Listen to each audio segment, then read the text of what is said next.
دا یو موضوع منګ او تاسې شروع کړې وه چې په لږ ټیم او په لږ وخت کې به منګ ډېرې نیکۍ او ډېر حسنات دا به څنګه منګ را جمع کړو. نو دې کې مخکې ډېرې طریقې بیان شوې وې. یو د هغې اعمالو نه چې په هغې باندې ټیم کم لګي او ثوابونه پرې ډېر میلاویږي، یو عمل دی هغې ته تحیة الوضو وایي. او دا خبره ما بله ورځ کړې وه چې د وینا په خوند او مزه انسان هله پوهېږي چې کله د انسان په هغې باندې عمل وکړي. او موږ او تاسې چې دا څه ویو او اوري نو په دې نیت باندې به یي چې موږ پې عمل وکړو. یو د هغې نه تحیة الوضو دی. تحیة الوضو دې ته وایي چې انسان اودس وکړي او په هغې باندې یو 2 رکعته لمونځ وکړي. د دې لمونځ باره کې دا قاعده ده چې دا سببي لمونځ دی. د دې دپاره وخت مکروه نشته. د انور خاته کې هم کېږي، استوا کې هم کېږي او بعد الغروب هم کېږي. دا دونه بهترین عمل دی. د ابو هریره رضی الله تعالی عنه روایت دی چې نبی علیه السلام یو ځل د سار لمونځ وکړ او بیا یې بلال رضی الله عنه ته ویلې چې بلال داسې کم عمل دی چې تی اسلام کې او ستا ته ډېر امید دی. نو ته یې ولې یا رسول الله؟ وایي زه د معراج شپه باندې بېګا زه الله جنت ته بولې وم. معراج واقعه بار بار راغلې ده، 4 ځل بعضې علما وایي واقع شوې ده. او مخکې کشار خطه ما تپوس وکړه چې دا کشار د څه شي دی؟ نو ما ته یې وویلې چې دا د بلال د خپو کشار دی. ستا کوم عمل دی چې ته مدینه کې او په جنت کې ستا څپلۍ کشار کوي؟ نو بلال رضی الله عنه ته وایي یا رسول الله صلی الله علیه وسلم، ما هر کله که د شپې لمونځ کړی دی یا مې د ورځې کړی دی نو ما پې 2 رکعته لمونځ کړی. چې اودس مې کړی دی که د شپې او که د ورځې نو ما په دې باندې یو 2 رکعته لمونځ کړی. نو زما د امید عمل زما په نیز هغه دا دی. نو ګورئ ورونو، اودس دې وکړه. نو چې اودس دې وکړه نو ستا به په اوداسه پسې وروسته په 2 رکعته لمونځ څومره ټیم ولګي او اجر یې دونه دی چې الله به دې په جنت ته ورسوي. د عقبه ابن عامر رضی الله عنه حدیث کې راغلی دی چې چا اودس پسې 2 رکعته لمونځ وکړه الله به جنت ته ننباسي. د دې په سبب د زید بن خالد جوهني رضی الله عنه روایت کې راغلی دی چې چا اودس وکړه او 2 رکعته لمونځ یې وکړه پسې نو الله سبحانه وتعالی به د ټول ګناهونه معاف کړي. د ابودرداء رضی الله عنه روایت کې هم دی چې چا اودس وکړه او 2 رکعته لمونځ یې پسې وکړه نو الله به ګناهونه معاف کړي او الله به جنت ته ننباسي. په دې به اوس عمل کوو د خیره سره چې اودس هم کوو نو راځو به یو 2 رکعته لمونځ به کوو. بل دغې اسبابونه چې هغې باندې ټیم ډېر نه لګېږي او د انسان ته پرې ډېر اجر میلاویږي هغه اذان دی. دا بانګ کول نه دي، اذان کول دا ډېر لوی اجر لري. څومره اجر لري؟ رسول الله صلی الله علیه وسلم وایي د عبدالرحمن ابن ابي صعصع رضی الله عنه روایت دی چې چا بانګ کړی او دا اذان څومره څیزونه اورېدلی نو قیامت کې به دله ګواهي کوي چې دا مؤمن دی او موږ له دعوت را کړی دی. که دا انساني، که دا ګټې، که بوټی، که هر څه شی مګر دله به څه کوي؟ ګواهي کوي. د معاویه رضی الله عنه روایت دی چې دا کم خلک چې اذانونه کوي نو قیامت کې به اطول اعناقنا دا به د ټولو خلکو کې د دوی څټونه داسې اوچتي سم غټ ښایسته به ښکاري لکه ګډو کې چې اوښ روانې د اذان دومره دغه دي دا د عبدالله ابن عمر رضی الله عنه روایت دی چې چا 12 کاله اذان وکړ نو د لپاره جنت لازم شو. او یو حدیث چې هغه زمونږ د دې موضوع سره ډېر مناسب دی چې هغه روایت د عبدالله ابن عمر رضی الله عنهما دی چې رسول الله علیه السلام وایي چې چا 12 کاله اذان وکړ نو یو خو وجبت له الجنه دله جنت واجب شو. دویم وکتب له بتأذینه فی کل یوم 60 حسنه دا چې اذان کوي نو هر ورځ دله شپېته نیکۍ لیکل کېږي. ولکل اقامه 30 حسنه او په هر اقامت ول الله 10 نیکۍ ورکوي. دا روایت ابن ماجه هم راوړی دی، امام حاکم هم راوړی، شیخ البانی صاحب د صحیحه کې هم راوړی دی او حدیث د شواهدو د وجنه علما وایي صحیح دی. ګوره اذان او اقامت باندې دومره اجر دی. د الله نبی علیه السلام وایي که تاسې د دې په ثواب پوهېدلی نو بیا به هم پرې خڅڼی چلی کیدای شي جنګ هم پرې کړی وی چې یو به ویلی چې یاره زه او بل ویل چې دا عمل زه کومه. بل د هغې اسبابونه چې هغې باندې ټیم ډېر کم لګي او اجر پرې ډېر دی چې هغه زموږ استاد صاحب مخ ته همیشه راځي. حدیث د بخاري دی، بخاري کې یو روایت راځي رسول الله صلی الله علیه وسلم وایي چې چا منځ کې دا ویلې چې سمع الله لمن حمده او بیا پسې دا دعا ویلې چې ربنا لك الحمد حمدا كثيرا طيبا مباركا فيه نو وایي 10 ملائکه دا پورته تختوي ربنا لك الحمد حمدا كثيرا طيبا مباركا فيه. او بل روایت کې اوسه مبارکا علیه راغلی دی. رفاعی ابن رافع رضی الله عنه وایي موږ یو ځل محمد رسول الله علیه وسلم پسې ولاړو او هغه موږ له امامتي کوله سم خوند به یې کو چې نبي علیه السلام امامي وایي کله چې سر اوچت کړه د رکعت نه او نبي علیه السلام ویل چې سمع الله لمن حمده یو سړي ویل ربنا ولك الحمد حمدا كثيرا طيبا مباركا فيه او د الله نبی چې سلام وګرځاو وای من المتکلم دا چا ویلې نو دې صحابي ویلې چې ما ویلې نو نبی علی السلام وی رأيت 39 ملکا څه د پاسه 10 فرشتي وي یبتدرونها یو د بل نه مخکې کېدلې او په دې و چې کم یو تن به دغه ولي کی دا ولي کی. بل روایت کې دی د ابو هريره رضی الله عنه وای کله چې امام سمع الله لمن حمده وای او چا دا دعا وکړه دا د چې دا مبتدی به تسمیع وای او کنه نو د بعضی سلفو ندام نقل دي چې وای به امام به وای مقتدی به وای کوي وای ډیر خده اجر پکې ډیر دی او بعضی وای چې ندی وای امام به سمع الله لمن حمده وای خو چې مقتدی دا ویل چې ربنا اللهم ربنا لك الحمد ولك الحمد دواړه صحیح دي. نو وای ملائکه وای چې د چاغه د ملائکو د هغو سره برابر شو نو الله له مخکینی ګناهونه بخي.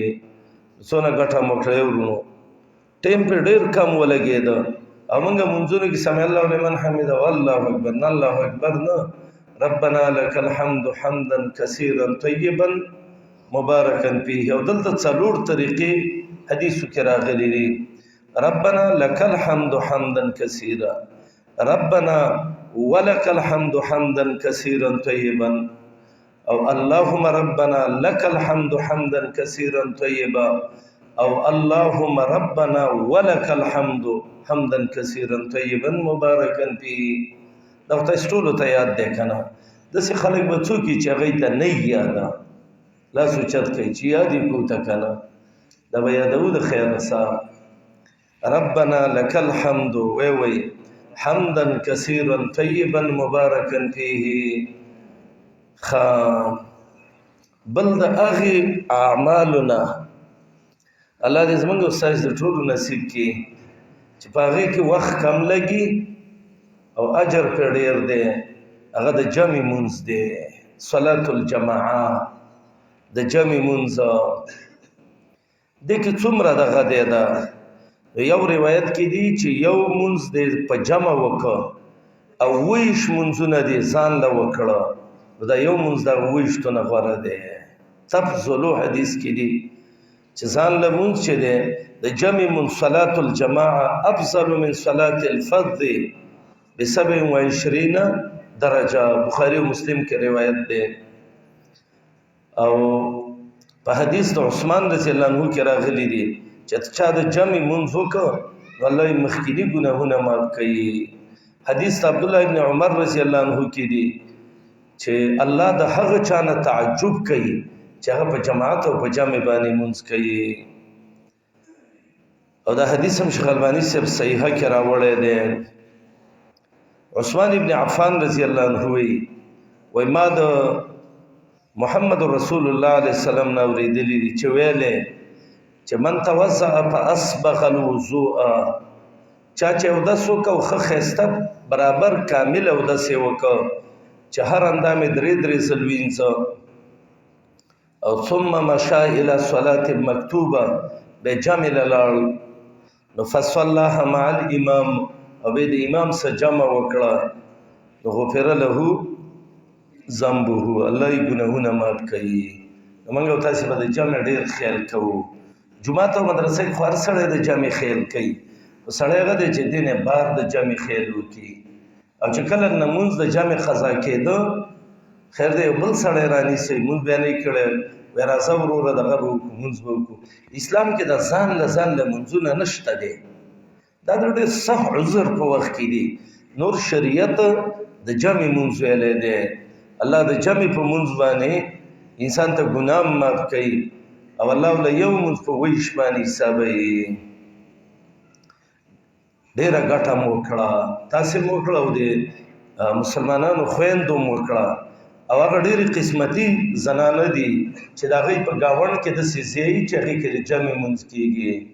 د خوشحالۍ نه په سر باندې الله ته خاورې واچوي چې الله شکر دی چې داسې یو ترتیب شته دی چې په هغې کې موږ د جمع مونځ وکړه. دا ګوره دا څلوېښت 50 ورځې 55 د درس کې چې تاسې د طالبانو او طالبات د الله ناشکري ونه کوئ او دا یو مونځ په جمع یو په 20 د الله حسابوي، نو تاسې بیا د ځان سره سوچ وکئ ورځ کې څو جمع دي؟ 5 دي. صحیح ده که نه؟ او 5 له 20 کې ضرب ورکړه څو شوي؟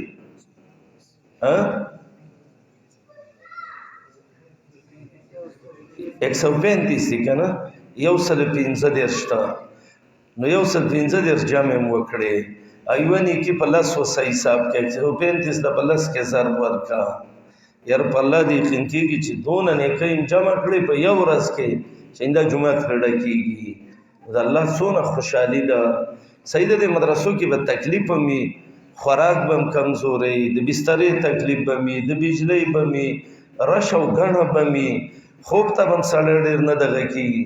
خو ملګرو زما په الله یقین دی چې تاسې ځئ په دې 150 ورځو کې شل ټریلې طاعات به هم جمع کړي. دا یو قرآن چې ویلی دا یو ټکی چې په لسو کې الله دغه کوي داسې حسنې الله دغه کوي دغه شي نو د دې نه خو 3000 ټرکونو کې دا نه وړی کېږي. خو داسې به ویو چې جبال الحسنات د نیکو غرونه هم جمع کړه یوازې د مونځونو الله دونه دغه کې نو بس مزې مو وکړې د الله ډېر حمد ادا کوي.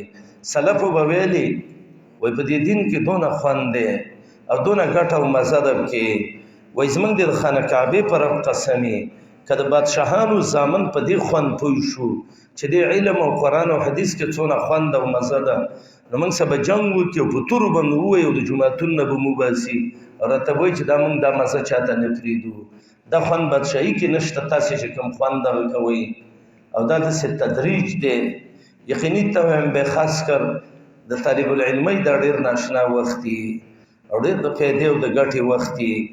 نو دا یوازې د جمع مونځونه چې تاسې وکئ دا مسلمانانی خویندې چې دا د جمع منځونه وکړي یاره او سیرانې چې د خوشحالۍ نه بعضې وخت سړی الله ته وجاړي چې رب العالمین د ستا په موږ به کوم احسان یې یا الله تا موږ له دونه توفیق راکړه د الله ډېر حمد ادا کوي. بل زما ورونو د هغه اعمالو نه چې په هغې باندې ډېر ثواب او اجر میلاویږي هغه امین ویل دي. دا مونځ کې نه دی، دا امین ویل په فاتحې پسې دا ډېر اجر لري. او په صحیح حدیثونو کې دي چې د نبی علیه الصلاة والسلام جمعات کې به په امین د سیر کړنګازه وه. عطا ابن ابي رباح وایي ما 200 صحابه لیدلي دي په دې مسجد نبوي کې او سمعت لهم رجة بامین، د امین نه به سم یو اواز پورته کوو، امین به سړی م وایي او ښځې به م وایي. او دا د جنګ خبره نه ده، که چا وویل الله به له ډېر اجر ورکړي، که ویې نه ویل الله به له کم ورکړي. نن سبا خو خلک د دې خبرو ډېرې دښمنیانې ورسره شروع کړي. خو داسې یو خبره کومه دې باندې موږ ټول مؤمنان به لږ سوچ وکړو او داسې به وویو موږ چې خپله کم وخت کې احناف وو نو تقریبا 1996 کې زه الیدي شوی وم. یاره چې 4 کاله هغه جوړېږي او دا اوس 23 دی که نو هغه څه کم 13 کاله خوښه موږ به دا مشکات او دا حدیثونه درس کول. ته په الله یقین وکړه. ما یو ځل سوچ دی رستم کې وکړه مشکات دغه او ما دې حدیث نه دا جواب دی او دا دی دا اوس سلانجم جوړه کړې ده او دا ټکی به راغی خو دې ټکي به موږ هېرولو چې د امین سره دښمني نبي علیه السلام وایي یهود کوي. نو الحمدلله ثم الحمدلله موږ داسې نه وو چې یا موږ ته چا دعوت را کړی بس دغه کتابونه هم د علماو کتله والله هم ذهن کلاو که چې لکه دا د پیغمبر خبره ده او دا د یو عام عادي سړي خبره ده نو ولې د پیغمبر د خبرې سره د عادي سړي خبره برابره کړو.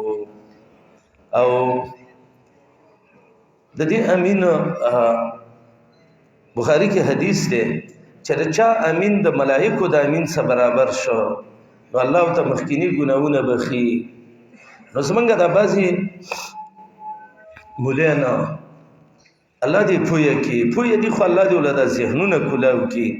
نو هغوی د عوامو د ګمراه کولو دپاره څه خاص دسیسې جوړې کړي دي. نو بعضې پکې لا دا وایي چې امین قرآن کې پټ دی نو دا به په پټه وی نو پټ کم ځای کې دی که دې موږ ته پټ وښیوه نو بیا خو اعوذ بالله چې وی نو هغه هم قرآن کې پټه ده نو خو هم په پټه ویوه. نو بعضې دا وایي چې دا دوا ده او دعا خو به په پټه کې که نه. نو دوه خبرې دي، یو دا اهدنا الصراط المستقیم چې امین دعا شوه نو دا کنځلې دي که دغه څه شی دی دغه دعا نه ده خو چې هغه په تیزه وی خو دا به هم په تیزه وی که نه. درېیمه دغه ټولې د ګټې په سر کې ده دا خبرې داسې به وویو چې په دې محمد رسول الله پوهېده او که نه پوهېده، په دې باندې محمد رسول الله پوهېده او که نه پوهېده. که نه پوهېده او ما وویو چې ما او تا پې پوهېږو نو دا خو به ظلم وي او که پوهېده پې نو دا دعا محمد رسول الله په تیزه ویلې ده. دا امین د وائل ابن حجر حدیث دی او کم کې چې د وائل دی چې په قلار یې ویلې امام ترمیزي د امام بخاری او د نور علماو قولونه نقل کړي او 15 طریقې په دې حدیث کلام کړي. خو موږ داسې ویو که څوک یې په تیزه وایي الله به ډېر اجر ورکړي او که په قلار یې وایي بیا دې موږ الله اجر ورکړي. موږ چا څه بغض حسد نه کوو خو تعجب او غم هغه خلکو له دی چې هغوی جوماتونو کې پوسټرې لګولي چې دلته به هغه سړی مونځ کوي چې امین په قلاره وایي. موږ ویو الله هم د زړه صبر نصیب کړه. زمونږ خو خولې داسې عادت شوي دا به ویو. نو بعضې خلک پکې دا یو ټکی وایي یو مولوي صاحب یو مسله کوله وایي چې د چا امین د ملایکو د امین سره دغه شه ده برابر شو نو وایي الله ورته ګناهونه بخي. نو داسې عوام ناست وو نو هغو ته یې ویلې چې تاسې د کوم ملایکو امین واورېده په تیزه وایي نه نو خو یې په پټ یې وایي که نه ورته وایي ستا په دې اوږو ملایک ناست دي تا د کوم ملایک د قلم کش او د پاڼې واورېده او که د دې نه چا انکار وکړه چې ملایک په دې اوږو نشته کرامون کاتبین دا سره مسلمان نه دی. سار کې ملایک اعلان کوي الله چې څوک خرچه کوي نور مالم ورکړي او چې څوک په پیسو لاس رانیسي او په دین یې نه لګوي الله د دین هم خلاص کوي. دا وستا چېرته واورېد دویم دقه حدیث بخاری کې هم دی، مسلم کې هم دی، نسائی کې هم دی.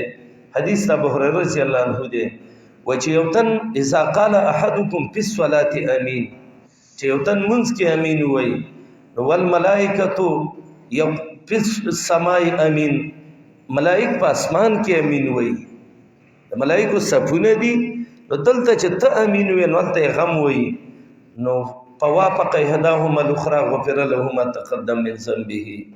او رسول الله علیه السلام به ویلي تاسو ډیر حسد چې کوي هغه يهودي صف امین باندې کوي. الحمدلله موږ تاسو باندې دا حسدونه کوو د چا سره او نه به د چا سره بغض او حسد کوو. په دلیلونو موږ ته د نور په شان د ښکارا شوی دي چې امین په تیزه غوړه دی، که څوک په قلاره وي بیا هم زموږ ورور دی، موږ چا سلانجې مانجې نه کوو دی کې. بل دغه اسبابونه چې هغې باندې وخت کم لګي او اجر پرې ډېر میلاویږي هغه په بیت المقدس کې مونځ کول دي چې هغې ته مسجد اقصی وایي. اسلام کې د تبرک په نیت 3 جوماتونو ته سفر شي کولی، مسجد حرام، مسجد نبوي، مسجد اقصی چې دې ته بیت المقدس وایي. د الله نبی وایي لا تشد الرحال الا الى 3 مساجد، چې یو پکې المسجد الحرام ومسجد هذا والمسجد الاقصى. او بس د 2 جمعتونو کې هم منځونه کړي دي، مسجد حرام کې او مسجد نبوي کې بار بار. الله دې موږ له بیت المقدس کې د منځ توفیق راکړي. او دا نن چې د ظالمانو دا کم زیتی شروع کړي دي او مؤمنان په کې د الله بندګۍ ته نه پرېږدي، بیا یې دا لانجې شروع کړي دي. الله دې لاسونه مات کړي د کافرو د اسرائیلو، او الله دې د مؤمنان په امن کې، او الله دې بیت المقدس د مؤمنانو یو داسې اړه وګرځوي لکه څرنګه چې مسجد حرام او مسجد نبوي دی. اوس وی سليمان علیه السلام چې مسند احمد کې روایت دی، نسائی کې هم دی، او دا د صحیح کې شیخ البانی صاحب د صحیح ابن ماجه کې شیخ البانی صاحب هم راوړی. وی کله چې سليمان علیه السلام د بیت المقدس ته جوړولو نه فارغ شو نو الله ته ویل چې 3 سوالونه کوم. یو الله زه چې کومې فیصلې کوم نو ستا د حقو فیصلو سره برابر کې. دویم الله داسې باچایي راکړي چې زما نه وروسته د بل چا له دې نه یې ورکړي.